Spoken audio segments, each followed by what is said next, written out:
Hello, you sentient ball of stardust.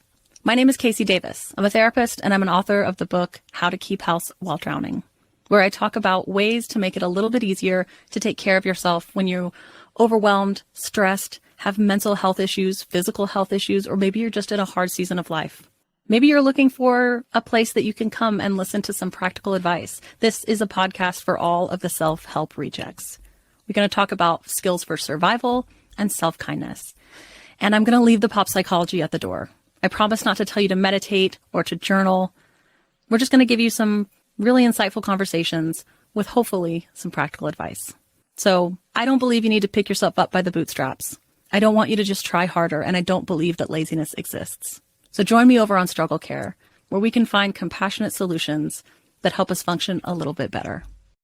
Of all the kitchen hacks I know, Better Than Bouillon is my favorite. It's great for broth, of course, but you can also use Better Than Bouillon as a flavor enhancer. Just a spoonful adds so much flavor to stir fry, sauces, even marinades. Plus, they have reduced sodium and organic options, and the Culinary Collection, which includes amazing flavors like Italian herb and smoky chipotle. Make everything better with Better Than Bouillon.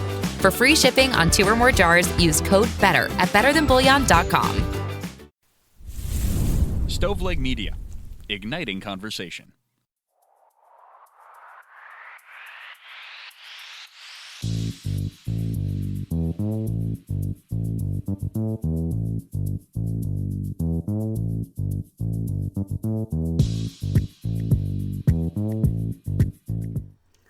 Hi guys, this is Elena with I've Been Thinking.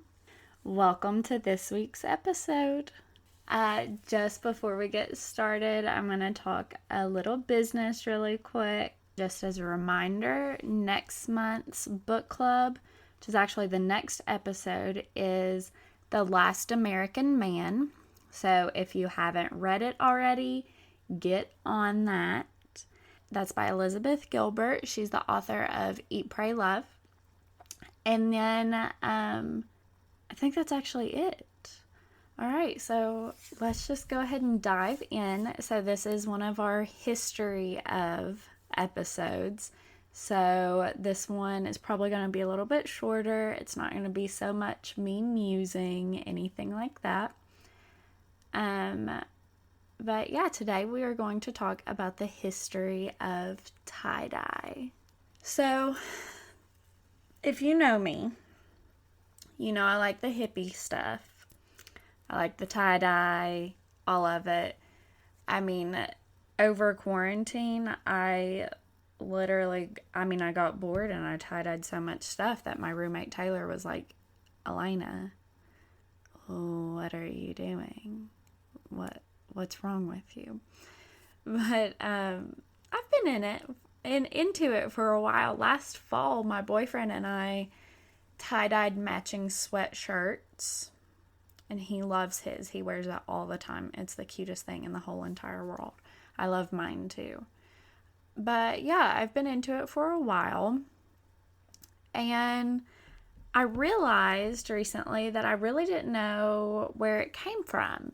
You know, everybody has that association of it with Woodstock and hippies, and it's kind of retro. And then you've also got that association with it from when you're a little kid at camp or whatever, or at a sleepover.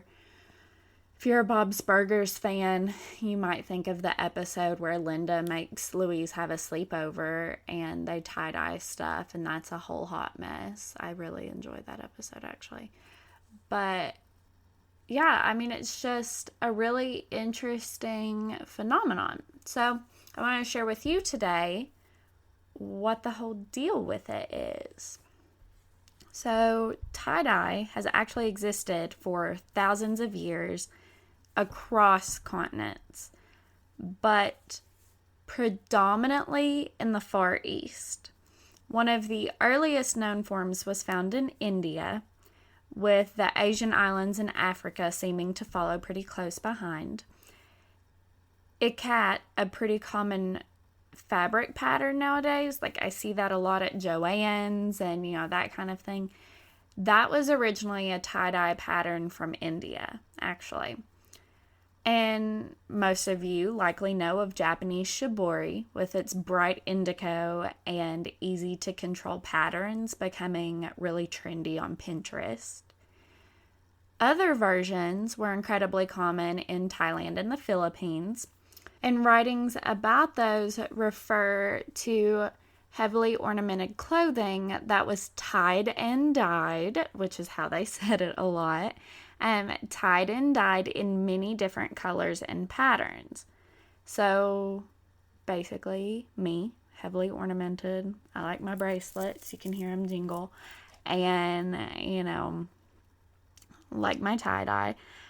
And then in African nations, they would tie-dye their garments. It seems from my research, mostly using indigo pits, but I'm not positive about that. And then they would heavily embroider over top of the tie-dye, which sounds really cool. But on the other side of the Pacific Ocean, very, very, very, very early examples of pre-Columbian tie-dye were found in Peru using various patterns and colors.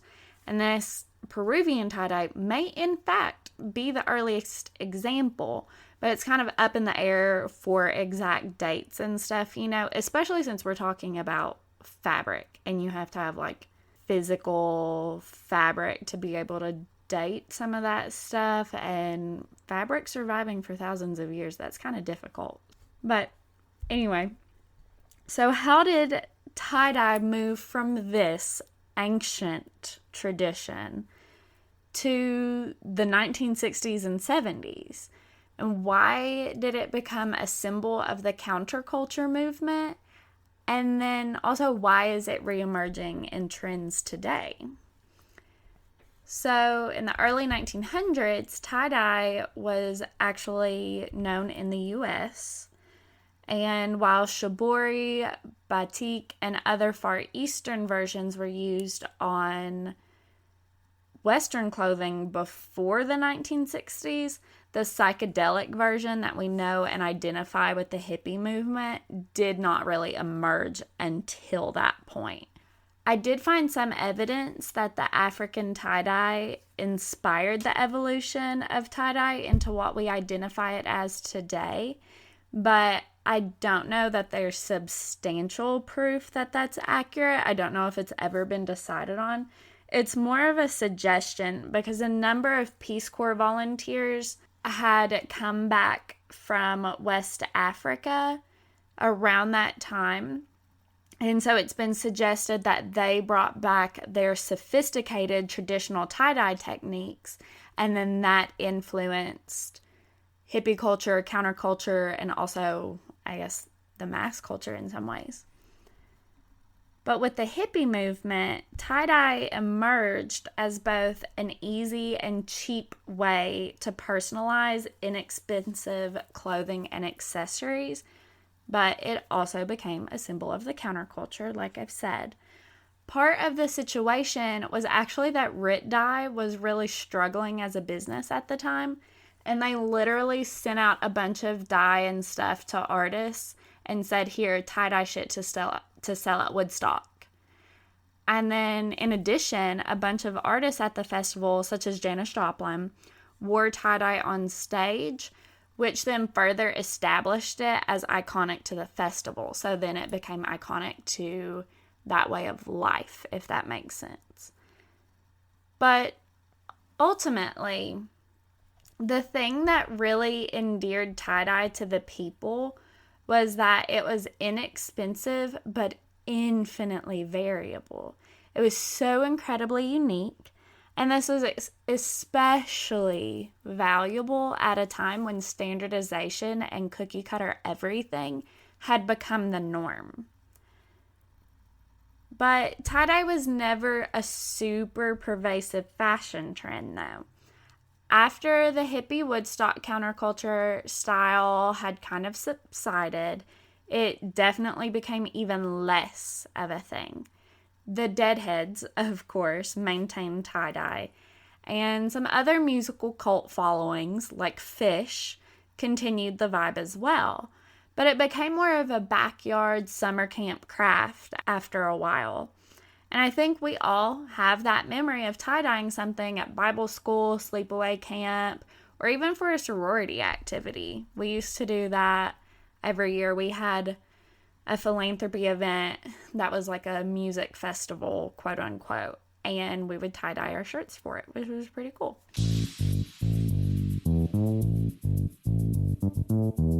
Hi guys. I just wanted to pause really super quick and drop in and tell you about my favorite small coffee brand, Kentucky Coffee Company. At KentuckyCoffeeCo.com, that's KY, coffee with a K, CO.com, you can select your roast, how you want it ground, everything. The owner, Ben, has been my friend since we were 4 years old, so let me tell you, I have personally seen the work he puts into this and how awesome the results are.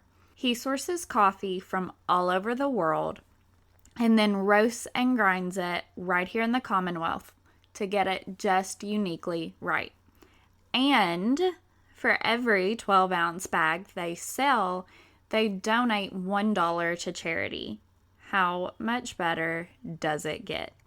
Supporting small business, donating to charity, and getting your caffeine. Follow them at Kentucky Coffee Co. on Insta. That's Kentucky, spelled out, coffee with a K, C-O, on Insta. And then head to kycoffeeco.com to place your first order now.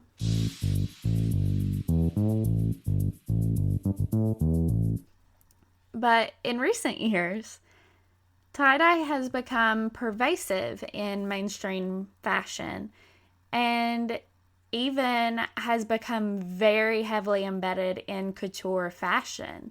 So, like, what's going on there? Couture designers picking it up happened very minimally in the 60s and 70s. Like, it happened just a little bit. But now it is very much the trend. So, what is that? Right? Some have suggested that in our current political era, tie-dye is once again being used as a form of protest against conservative politics, much the way it was utilized during the Nixon era. Unlike the Nixon era, however, hippie counterculture had shunned material goods, but today's millennials, Gen Z, everybody, are buying into the mass commercialization of tie-dye and even supporting its appearance in couture, which starkly contrasts the anti-capitalist sentiments of the original psychedelic tie-dyers. Similar to the original wearers, however, tie-dye's bright and discordant colors and patterns can be seen as a form of creative optimism, though, which I think is really interesting that we dive that deep into the psychology of a piece of clothing, you know. In addition, and perhaps less politically influenced, there has been a surge of tie-dye in the wake of the coronavirus lockdowns, wherein people are searching for activities and creative outlets. You know, everybody, I mean, I tie-dyed some stuff. Like I said, I've tie-dyed a handful of things through the lockdown. So has Allison. Taylor's been wanting to do some stuff. Adam and I did some shirts together. And then everybody knows the tie-dye sweatsuit that became just like iconic in a way at the beginning of lockdown, where it was like everybody had one. It was all over Instagram. I have not bought mine yet. I honestly still probably will because I don't care if it's on trend or not. But I really want one. But, you know, to some people, it can be seen, tie-dyeing can be seen as a way of connecting, where everybody is participating in this activity. And, you know, I'm doing this thing. We might not be in the same house, but you're doing it too. So, you know, like, look at mine over Instagram stories.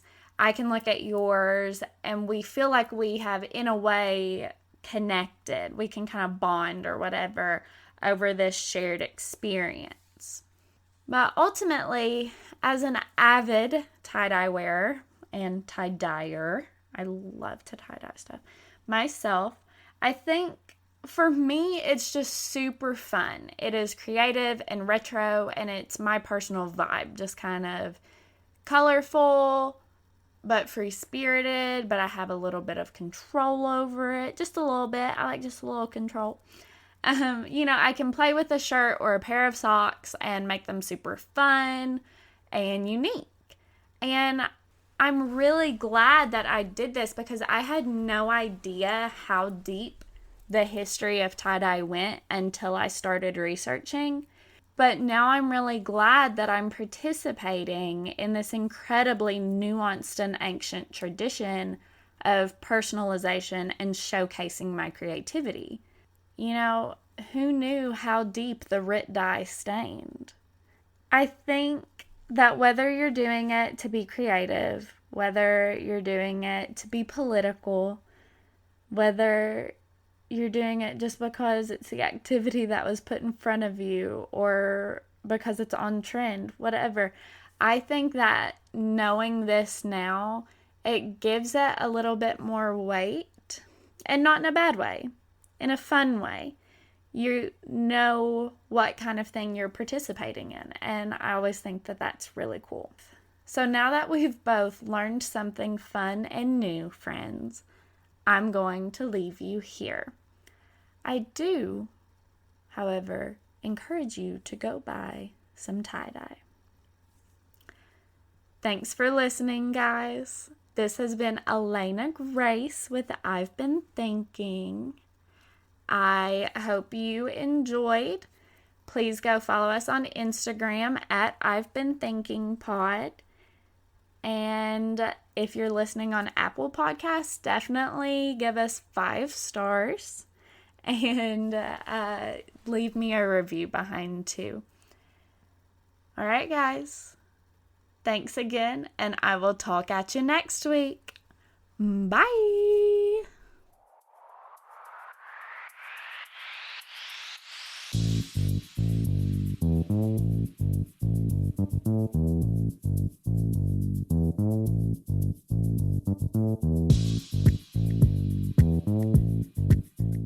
Hello, you sentient ball of stardust. My name is Casey Davis. I'm a therapist, and I'm an author of the book How to Keep House While Drowning, where I talk about ways to make it a little bit easier to take care of yourself when you're overwhelmed, stressed, have mental health issues, physical health issues, or maybe you're just in a hard season of life. Maybe you're looking for a place that you can come and listen to some practical advice. This is a podcast for all of the self-help rejects.